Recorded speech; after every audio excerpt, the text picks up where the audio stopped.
I asked you if you planned on visiting Saragossa on your next trip to Spain. The results? Not great.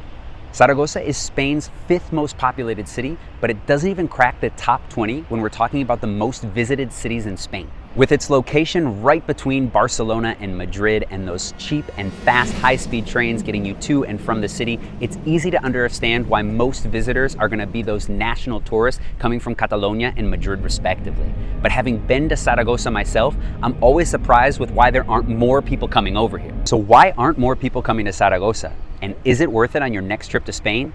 To help you answer those two questions, I had to make a trip over here myself.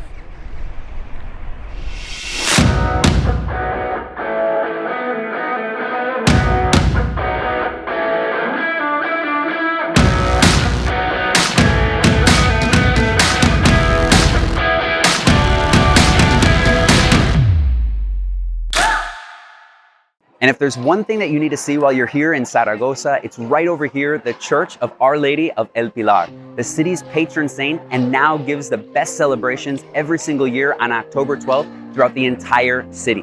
It was here in 40 AD where the Virgin Mary appeared on a column or a pillar, hence that name, to Santiago the Apostle, or James the Great, and she asked him to build a church right here.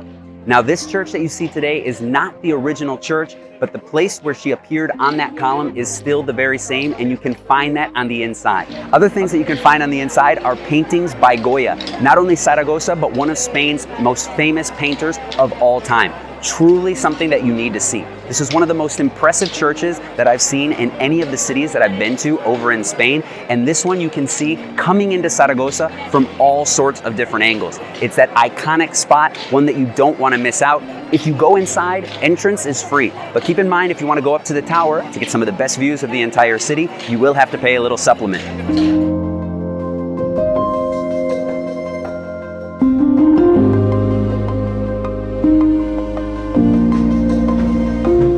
To access those towers, it's just a €4 purchase online. I'll leave a link in the description below. There are 2 different spots that you can come up to and get a good look out. The first one, the elevator takes you up, but then you've got about 100 more steps to get up to the very, very top. We decided to come back a little bit later so that we could catch the sunset and see how it was all over Saragossa, and we're about to get there now.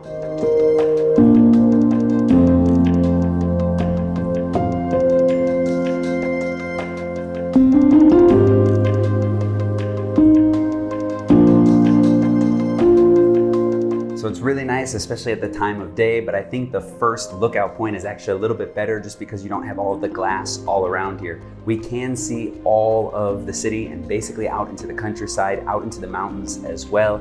But like what happens in every city where you've got one lookout spot that is in the main thing to see, you don't get to see the actual building that you're in. We can see a little bit of the roof over here of El Pilar, which is spectacular, definitely worth getting over to, but there's a better viewpoint that I'll show you in a minute.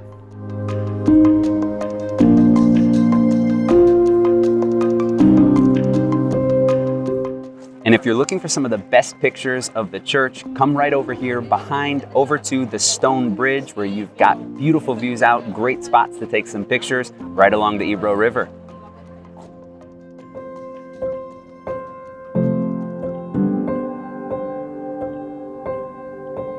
And one of the specialties about Saragossa is that it's one of the few cities in the world that actually has 2 different cathedrals. Right behind me is the Cathedral of San Salvador, better known as La Seu.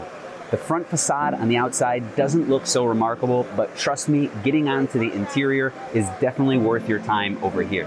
Along the side and getting around to the rest of the church, you can see all of the different mudéjar architecture that makes Saragossa so incredible.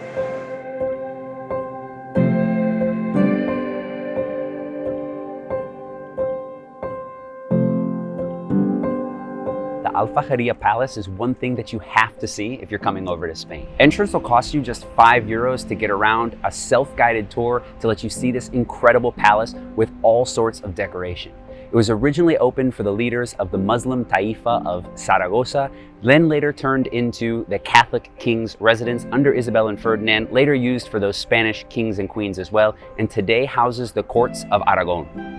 Once inside, you'll want to check out the beautiful architecture within that courtyard and even the throne room lined with gold and all sorts of different Muslim decorations.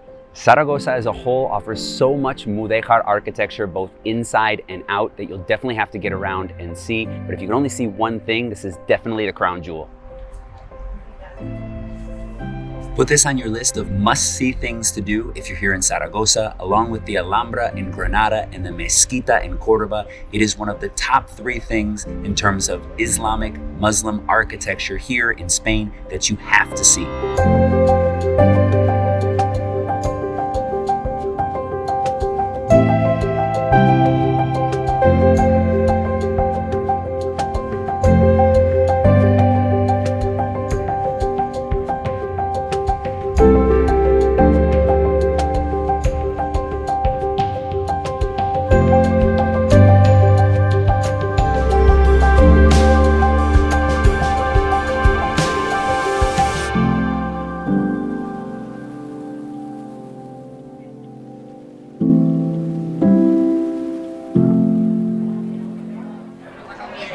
If you're looking to eat while you're here, the one place you have to get over to is El Dubo. It's the neighborhood where it's just bar on bar on bar.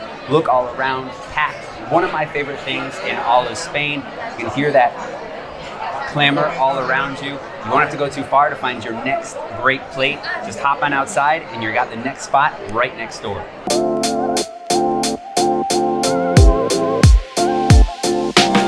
One of my favorite things about El Dubo is kind of like that community aspect to it. While you're all at different bars, everybody's out in the street and you're all kind of together, hanging out, having a great time. Like I said, it's so many bars packed on top of each other. You get that sound all around. Again, that community aspect to it. And while I'm not going to go into depth about some specific bars, I've got a whole other video about all of that. One of the best places to come over to is on the intersection of Libertad and Estebanes, where you've got Doña Casta, Champi, El Balcón del Dubo, and Vinos Nicolás right there.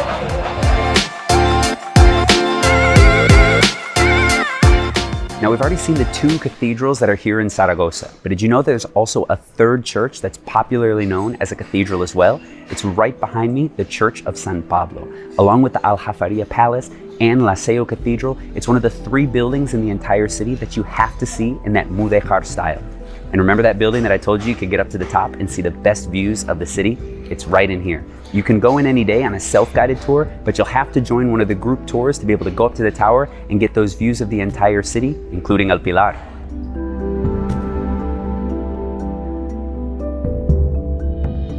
And you can see from up here, we've got views of El Pilar.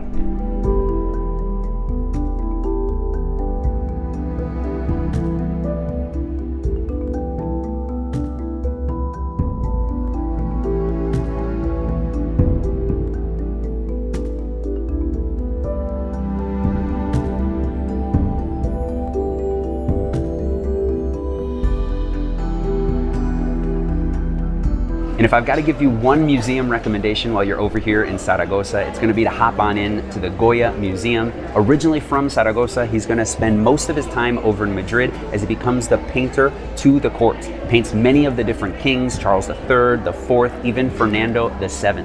But what he does over here, we've already seen inside of that basilica. It's definitely worth getting over to the museum and checking out some of his most famous works, like Los Caprichos.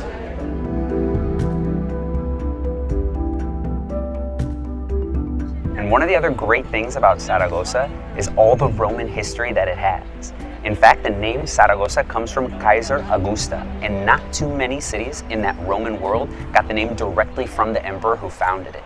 We've got some of the Roman walls over here, but you've also got an entire route, Kaiser Augusta route, where you can see things like the old Roman Forum going under the city and exploring what's left from the Roman times, seeing a little bit more of that amphitheater and other places like the wall right here. This would have been the end of that old Roman settlement, and everything else would have been the part that was inside of that Roman city. In fact, we got a special little treat right over here that you got to check out when you're here. Let's go see it. After a little bit of a break in the wall, it continues on a little bit more. It's about 200 meters left total within that Roman wall today. But right outside, you've got Kaiser Augusta, you've got Augustus' statue right here, given to the city by Mussolini in 1940. One thing you can do when you come over here is try to get the perfect picture where his finger is touching the top of that tower behind me. And one of those museums, as part of that route, you'll find right out in front of the cathedral. It's the Museum of the Forum, where you can go under the main plaza and check out that old Roman forum that was originally right here along the banks of the river. And if we're talking food, one of the places you need to get over to is Zaragoza's Central Market, known as Mercado de la Nusa, but better known as Mercado Central.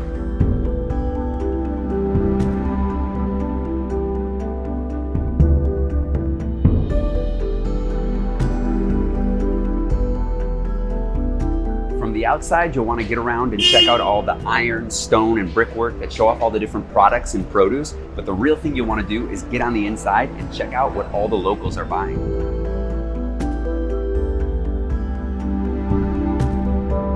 And while you're here, head on over to the very center to grab something to eat. I'd recommend going around breakfast time to get that full market experience.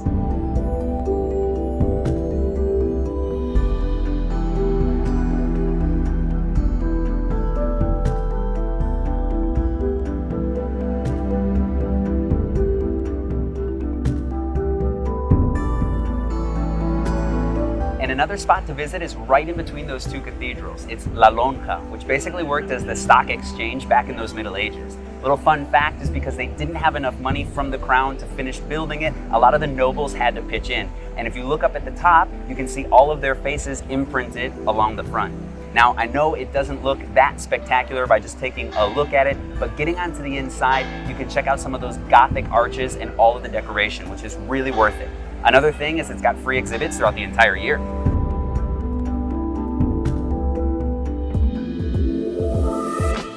We've been talking a lot about the food because when you're in Saragossa, you definitely have to be going around and checking out all those different tapas. But one of the things that I love to recommend while I'm over in these different cities are the different craft beer breweries that they have. And Saragossa's got some great ones. We're at Fierzo right now, which is a really great place. It's actually got a lot of distribution now, so you might be able to find it in other places. But if you can come to the main brewery, you can see the tanks right behind us. It's always a great little treat. They've actually got a lot of distribution, so you might be able to find it in other places in Spain, but they have so many beers on tap here.